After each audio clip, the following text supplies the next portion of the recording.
I mean, you've got Newt Gingrich. I mean, Sarah wants to be on, I think. Right. Before Yeah. Ron. I mean, everybody. That's true. That's true. That's going to be The 14 from Wisconsin. So here it is. The guru of politics, George. I own all the car lots except Toyota and one other, and he gives the call to Brudnicki.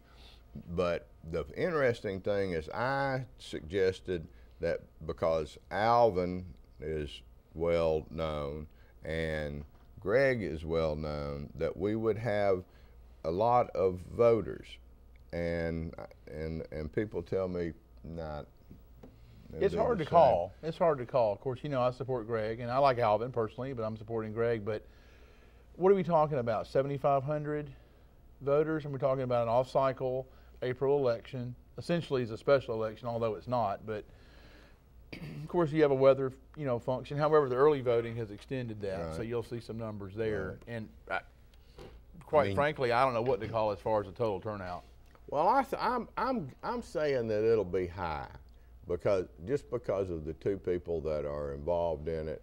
I just think it will be high. You mean high relative to other races? Number of voters, yeah. It could be. I mean, it's yeah. I'm supposed to know, but I think correct me. How many registered voters are there in the city of Panama City? Is I do not have a clue. I knew, but I forgot. Now I can tell you how many.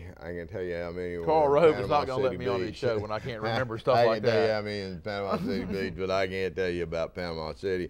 But I just think there's going to be a lot out there. And then there's the state attorney's race. Yo, that's going to be heating up. Now that's going to be a violin player. We're going to have an exciting 2012. Jim Appleman's going to run against Glenn Hess, and George, the guru, Gaynor, says he would. Did he come on the air He and came make on these the prognostications? air. Yeah, he did. Did he? What was it? It was his. How did I miss this? It was his Johnny Carson thing. He didn't have the turban the on. Great Karnak. Yeah. He holds the envelope up. Yeah. He said he thought there would be another one yet in that. Could also. be. I think you may see a 3-person race in that. But he didn't think that there was the turnout on the mayor's thing would be significantly increased. But you think that it will be? I do. Yeah. The profile of the folks. I do. Yeah. It could very well be. I do. Once again, of course, we have early voting now. I don't know if they had the extended early voting. I believe, not to be redundant, but you can begin voting 2 weeks out. Correct? Right.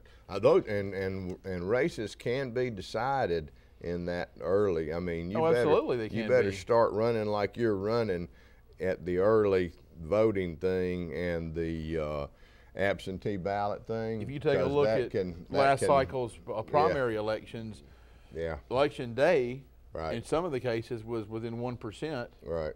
But the early voting and absentees made you a significant material. You look at that, and that was win or lose edge. That was the difference. J. Carey Scott. We'll be right back.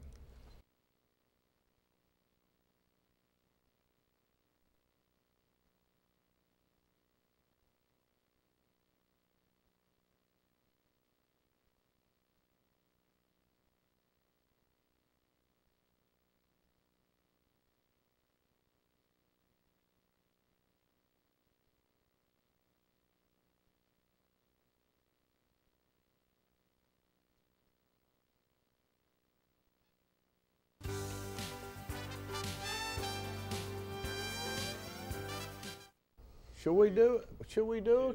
we do a carnivore show at a carnivore show at Popeyes or Smitty's? Yeah. And with producer Jeff. Right. And he has to fight with chickens. Right. It's perfect. Hey, does he have to fight with chickens and kill them and then eat them? Yeah. Oh yeah. Absolutely. Oh, okay. Or he has to fight with chickens to come in the door and they eat the 8-pound whatever we fix him. Oh, okay. How about we make him an 8-pound barbecue sandwich?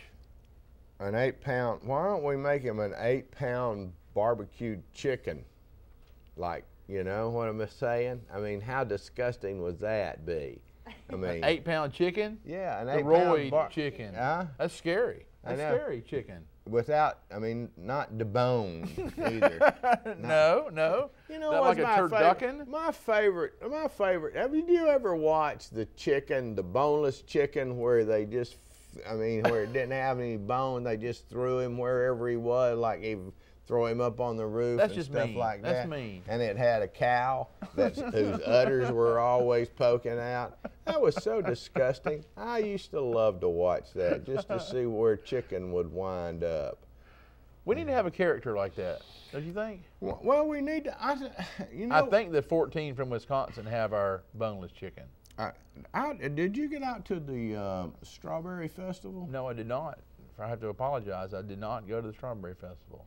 I did, however, go to the Mardi Gras last weekend in St. Andrews. I mean, and I was asking you before during the break. I mean, it seems like there's so much more energy at the St. Andrews Mardi Gras than there is at the Harrison Avenue Mardi Gras. Well, yeah, it's an older event, more crews, better venue for vendors. You know, they use Bayview Avenue. Right. I think longevity has a lot to do with it, and it's also such a thing as satiation of demand. I mean, how many times are you going to go? Right. I mean, St. Andrews is kind of like the main line, and I went to the downtown too, and there was just not near as many as far as parade length and stuff. There's just not as much stuff, and St. Andrews has made it more of a weekend, like almost an entire weekend event, where they block off Beck Avenue and have vendors, the park and there. they got a lot more restaurants there and some stuff, and of course the marina is right there. And the parks, you know, So, but I there were 40,000 people out there. I tell you what, you know, when I drove by that park, I'm not a big fan of governments lighting up lights, but I want you to know, I went by that park there at St. Andrews, and they had just done an outstanding job. That was, I mean, they had made that just beautiful. It was a great. St. Andrews is a very pretty and place. I mean, it's a great place to stop and take your kids and you know, go through that. But it was just downtown really Panama nice. City is beautiful too. We have a beautiful area. We got a lot of assets. We just got to What are we going to do to make downtown Panama City have a heartbeat? Well, we've got to get some employers, obviously. You know, providing, you know, folks. You don't really have a whole lot of retail opportunities besides having some sort of demographic down there. And I think as we go along in trying to attract that private office, or, you know, any more people can work from anywhere in the world. Right.